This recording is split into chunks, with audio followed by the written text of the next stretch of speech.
This is my 1997 Suzuki Sierra Jimny Samurai thing.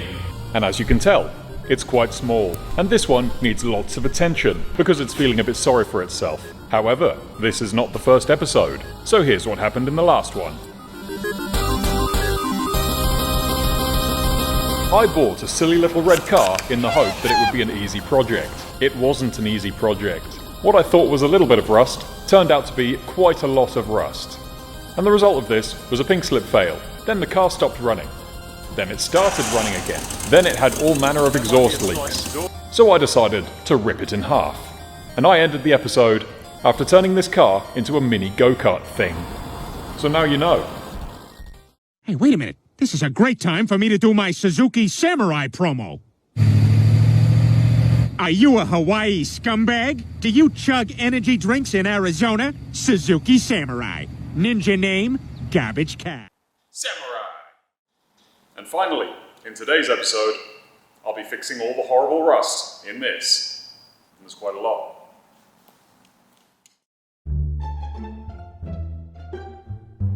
So let's check out this rust. As with anything rust related, the more digging you do, the worse it gets. This is all going to have to be redone because it's all flaky and disgusting. This side was repaired with a combination of chicken mesh and putty. Remember this for the comparison later. Don't worry, it gets better. And after chiseling all that out, I may as well just do this whole section. Back to this side again, this wheel arch is going to need a bit of chopping up here. It actually looks like someone's already done a bit of weld repair there in the past. And this little bit, I'm not even going to bother trying to get those screws out. I mean, the heads have just disintegrated, so I'm just going to drill these. And then this one's going to be a little bit more complicated because I've got to keep the perfect alignment of this little door striker here.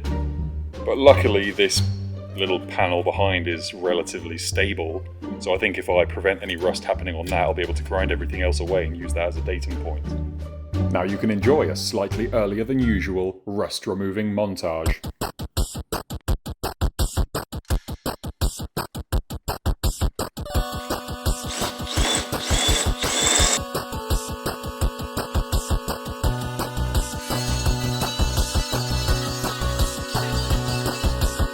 Now I don't know what those bolts were made of, bloody adamantium or something. None of my drill bits could touch it for some reason, but they're all out. Are you ready for the grand reveal?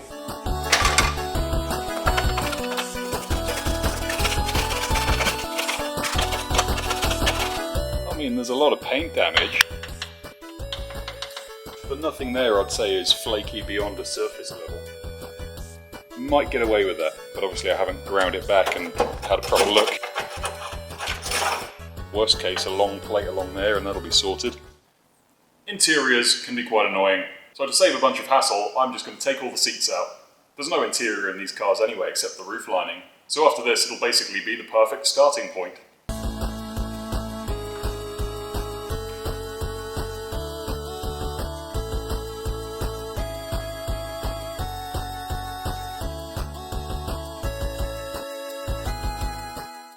So here's how it goes with rust. Basically anything that's brown or bubbly, you smash it with a chisel. And that's when its true colours show. But I'm noticing oh, there's another one.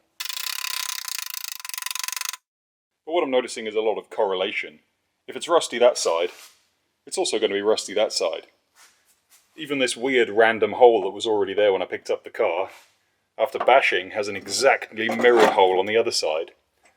And the same goes for the front of the wheel arches over there. Those ones are going to have to be cut out. And at the same time, so is that one. Strangely, everything forward of this point is absolutely fine. That door needs a little bit of work.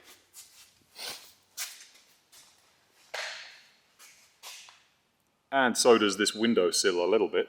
So that means there are about 6 or 8 places that are going to need to be cut out and re-welded. This means a lot of grinding, and a lot of feeling sad as the things I grind become massively oversized gaps. So now that this car's empty, I can make a start on all these important jobs. And in the background, I have done the most important of jobs. Because why wouldn't you want to watch this phenomenal individual on a very small screen? While you drive.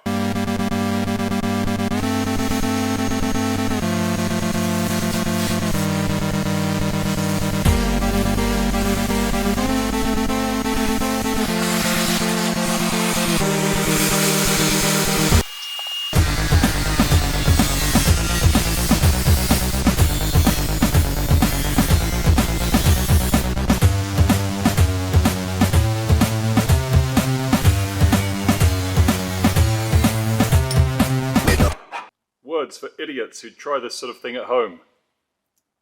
Chicken wire plus a weird putty does not equal metal.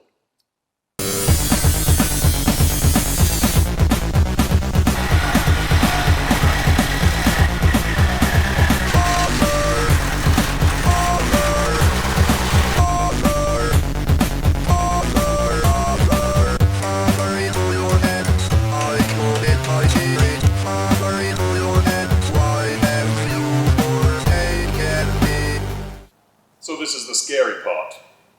This car is going to get chopped. A lot. And depending on what's left at the end of it, I'll decide how much metal I need to get. Or if I need to refill my welding gas. Now apart from this door, I think that's all of the bad rust cut out. And there are currently many more holes in this car than I would like there to be. For example, this one. All of this giant hole here. This giant hole here where the fuel filler cap goes. This matching hole on the other side. This little one here. This little one here on the other side. This entire missing corner. And most of the back section of the floor in the back. Now the perfectionist in me is trying very hard not to just cut everything out. And this is because if I cut everything out that I wanted to, there wouldn't be a lot of this car left. So I've made the executive decision to keep all the weldable rust in place and just rust treat it so it doesn't get any worse. Alright, so off camera I've given it a load of that rust treatment. That's what I'm using. It's actually not that bad. Anyway, that basically turns all your rusty metal black and puts a coating on it. And all this has to be plug welded anyway, so having a protective coating on it will be doing it a lot of favours. So I'm going to have to plan this quite carefully. Because as you can see, I've lost a bit of structure there. And I'm going to have to make sure this is all in alignment, which it isn't, once it's actually tacked into place. So I'm going to start with this corner here, and then that'll bring that back into alignment, and then everything will be able to work from there. I've also thankfully managed to save this plate here, which is the mounting point for these door strikers. So I'm happy with that. So, it's time for welding. This is going to suck. So here's how this is going to work. Obviously this can move up and down a fair bit. So what I'm going to do is weld this little bracing piece to the inside of there and drill a couple of holes into the body. Then, using this piece of wood and that floor jack thing, I'll be able to get the door into the correct position. And then tack this into place, so that when I take it away again, it'll all be held by that. And then that'll be fully constrained and let me weld everything up as it should be.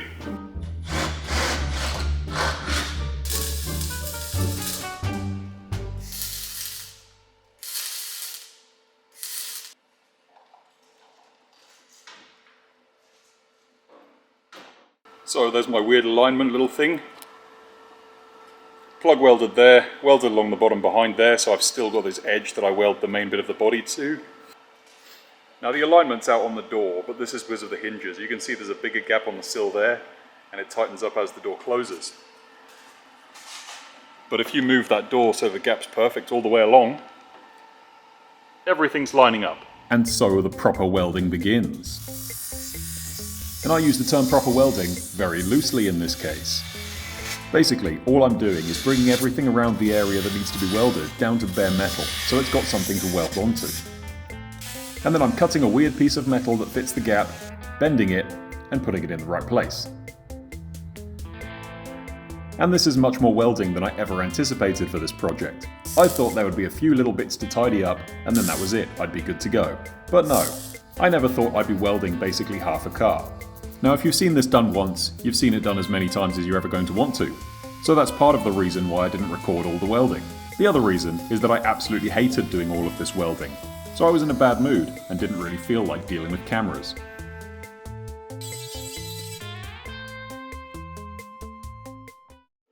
Depending on how fruity I feel later on, might run a skim of filler over that. But aside from that, I'm not unimpressed with it. Tiny bit of spatter in the middle, but I can grind that off. I'm going to do that now. Slightly better. And that's half of that window repair done.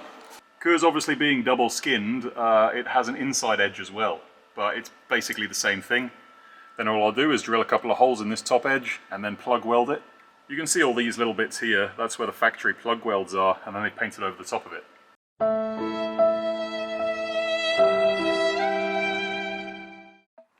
So, it's been a surprising amount of time since the welding began.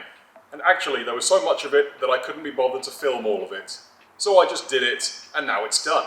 For a bit of perspective, I used an entire size D bottle for the amount of welding that was needed, as well as a little bit of gasless MIG, but we're not going to talk about that. Anyway, welds. So as it stands now, there is no body filler, there's just a layer of currently drying zinc paint on it. But if you'd remember, there was absolutely nothing here. Or here, or here, or here. All of this was cut out and welded in again. As well as all of this. And all the entirety of this wheel arch. Not to mention these weird little corner infill bits. On both sides. So now with any luck, this car is a little bit more structural than it was. Because there are times during this process when it wasn't. So seeing as the body is currently off the chassis, I think it's a good time to paint the underneath of it. Because right now, it looks a bit rubbish. Now I've made a very slight start on the wheel arches here. These are all done in zinc paint, nothing special. Just both of the front ones. Those are ready to go. I'm not going to bother about the engine bay at all, because this is all in pretty good condition. But everything south of it, a little bit crap. There's nothing penetrating, because that's all been repaired now, obviously.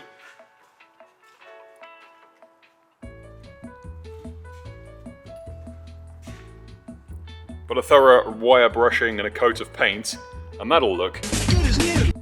But before all that can happen, I have to seam seal things, because otherwise I'm going to get water in the car and the welds won't be protected, and it'll rust again, and be full of water, and then we'll be back to square one in a few years. All I'm going to do is cover every single seam that I've made contact with, as well as all of the welds that I've done over the top of the primer. Hi, Barry Scott here, asking whether you have problems with limescale, rust, ground in dirt. They're a challenge for some household cleaners, but not for Sill It Bang. Sill It Bang, Sill It Bang, Sill It, Sill It, Sill It Bang, Sill It Bang, Sill It Bang. Incredible. Sill It Bang, Sill It Bang, Sill It Bang, Sill It, Sill It, Sill It Bang, Sill It Bang, Sill It Bang, Sill It Bang. Now my face looks absolutely glorious.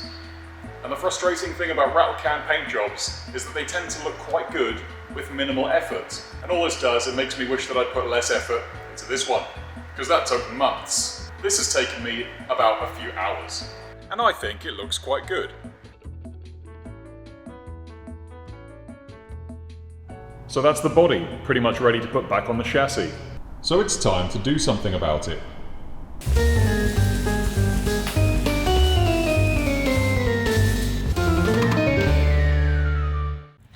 But not in this episode, you greedy scoundrels. This one's gone on long enough. Plus those tyres suck, and in the meantime I have to get some more. So press the subscribe button, so you can find out what other questionable things happen in this really, really bad build of a tiny little car. Limescale, rust,